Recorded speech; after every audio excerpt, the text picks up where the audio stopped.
In the Circle City showing a dramatic change in pace on Monday. Between 6:30 and 7, protesters step by step began marching toward the governor's residence. How this ends, we don't know.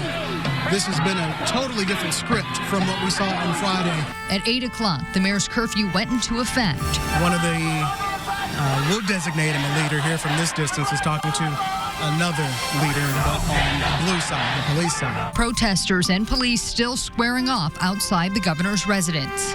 Then a shift in the scene. After some moments of discussion, officers seen taking off their face shields and embracing protesters. We have some people.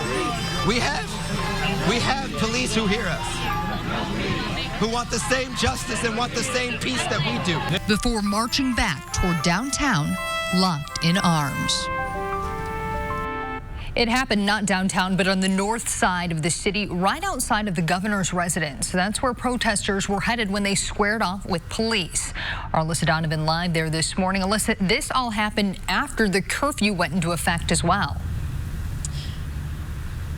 That's right. So they got to this intersection behind me right around 8 o'clock, and they were there until 9 o'clock. This is 46th and Meridian, and that's really where that square off between police and protesters happened. Police were lined up on that intersection. They were wearing face shields, and they were donning batons. They were up through these neighborhood yards as well. And after some back and forth between police and protesters, a lot of those officers took off those face shields and joined protesters as they marched back downtown. So a really powerful scene here last night after those protesters began to walk back towards the Circle City. The peaceful protest started at Monument Circle with people speaking about what they wanted to see changed. Protesters then marched 46 blocks up Meridian Street towards the governor's residence.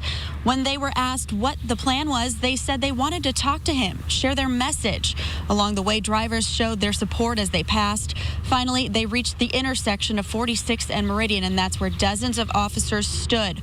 One warning on a megaphone that the crowd had 5 minutes to disperse. That was around 8:40, but the crowd didn't leave. Then a brief moment where something was fired towards the crowd. We're not sure if that was tear gas or pepper bullets, but that is the most escalation that we saw. And slowly, the gap between the two groups disappeared.